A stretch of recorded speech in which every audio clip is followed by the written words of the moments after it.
जी अस्सलाम वालेकुम रहमतुल्लाह। मैं हूँ एडवोकेट चौधरी रहमान और आज हम जिस टॉपिक पे बात करेंगे वो बड़ा कॉमन सा इशू है, आम आदमी का इशू है कि अगर पुलिस की तरफ से कॉल आए, पुलिस स्टेशन बुलाया जाए तो आपने क्या करना है। सबसे पहले तो वही बात कि सबसे पहले तो आपने घबराना नहीं है, क्योंकि पुलिस आपको बिला वजह कॉल नहीं करती। पुलिस आपको क्यों बुलाती है, ये भी क्वेश्चन है ना। या तो आपकी कोई विटनेस शहादत रिकॉर्ड होनी हो, या किसी इन्वेस्टिगेशन में आपने पार्टिसिपेट करना हो तो पुलिस तब आपको बुलाती है, या फिर आपके ख़िलाफ़ कोई एप्लीकेशन होती है तब आपको पुलिस बुलाती है। पुलिस आपको दो तरीके से बुलाती है। या तो पुलिस आपको कॉल करेगी, पुलिस ऑफिसर, मौजूद पुलिस ऑफिसर आपको कॉल करेंगे, और या फिर वो आपको अंडर सेक्शन 160 160 CRPC के तहत नोटिस भेजेंगे। ये दो अलग अलग चीज़ें हैं। जब आपको पुलिस ऑफिसर कॉल करे तो आप जाएं या ना जाएं, ये आपकी मर्ज़ी है। लेकिन जब आपको अंडर सेक्शन 160 CRPC नोटिस भेजा जाए तो आप ड्यूटी बाउंड हैं कि आप जाके पुलिस के सामने सरेंडर करें और अपना कोई भी स्टेटमेंट है उसे रिकॉर्ड करवाएं। Number one. नंबर टू, जो आपको नोटिस भेजा जाएगा उस पर रीज़न मेंशन होगी। ऐसे बिला वजह नहीं। लेट भी आम इशू क्या चल रहे हैं मार्केट में आजकल, क्या होता है, क्या आपके खिलाफ 489F की कोई या 406 की एप्लीकेशन आ गई। अब वो जिसके पास वो इन्वेस्टिगेशन ऑफिसर आईओ जो है, वो चूंकि आपको बुलाएगा तो उसने आपको बुलाना है। उसको बुलाने के दो तरीके हैं जो मैं पहले मेंशन कर चुका हूँ। तो आपने, अगर वो 160 CRPC का नोटिस भेजता है तो आप ड्यूटी बाउंड है, चूंकि आपने फिर जाना ही जाना है। अब आपका राइट क्या है। आपके पांच तरीके के राइट हैं, पांच तरह के राइट हैं। जब आपको कोई मुअज़्ज़ज़ पुलिस ऑफिसर बुलाता है तो आप पांच राइट हैं, हकूक हैं आपको जो अवेल कर सकते हैं आप।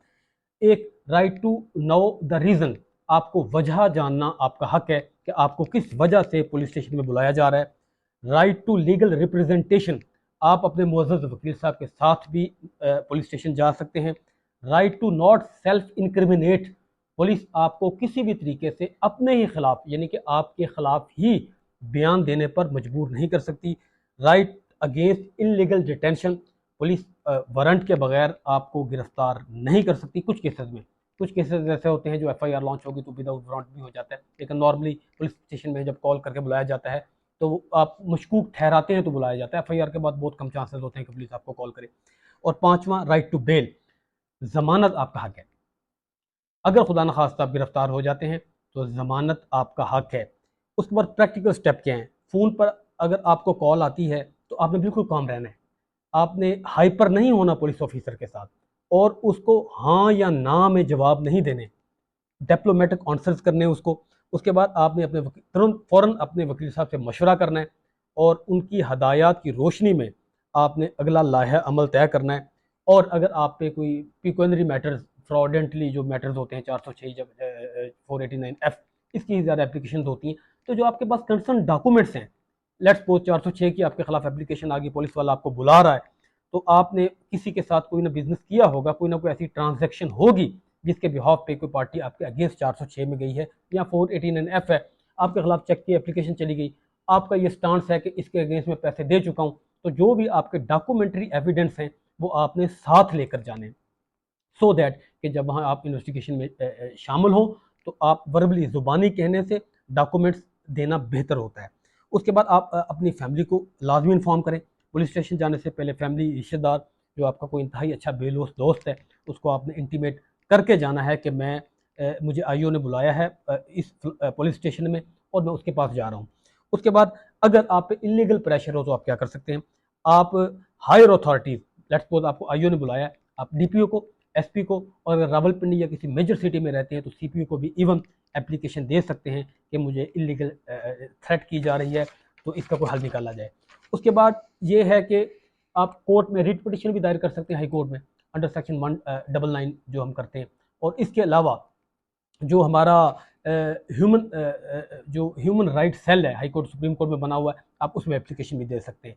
याद रखें, पुलिस आपको कभी भी बिला वजह नहीं बुलाती, और आपने पुलिस के साथ जब आपको बुलाया जाए कोऑपरेट करना है। आपने कोऑपरेट कैसे करना है ये मैं आपको पीछे बता चुका हूँ, लेकिन कोऑपरेट करने का ये मकसद, ये पर्पज़ हरगिज़ नहीं है कि आप वहाँ अकेले चले जाएं।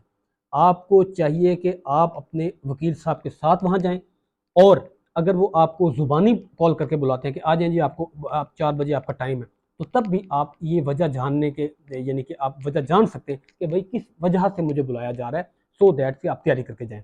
हाँ या ना में जवाब नहीं देना, पुलिस की कॉल आए तो बिल्कुल काम रहना है, और जो वकील साहब के मशवरे के बगैर आगे नहीं चलना। ये बार बार मैं इसलिए कह रहा हूँ क्योंकि बहुत सारे केसेस में इस तरह होता है कि फ़ोन करके बुलाया जाता है, एप्लीकेशन तो पहले ही ऑलरेडी पुलिस के सामने पड़ी होती है, जैसे ही आप पहुँचते हैं वहाँ तो मुद्दई का या किसी और, अब मैं क्या कहूँ, प्रेशर की बिना पे उसी एप्लीकेशन को एफआईआर में कन्वर्ट कर दिया जाता है। तो फिर आप भले सच्ची हो या झूठी, 24 घंटे तो फिर आपने पुलिस कस्टडी में रहना ही है, और इस 24 घंटे में कुछ भी हो सकता है। तो मेरा ख्याल में आज के लिए इतना ही बहुत है। अपना ख्याल रखिएगा और अपने इस चैनल का भी ख्याल रखिएगा। अल्लाह हाफिज़।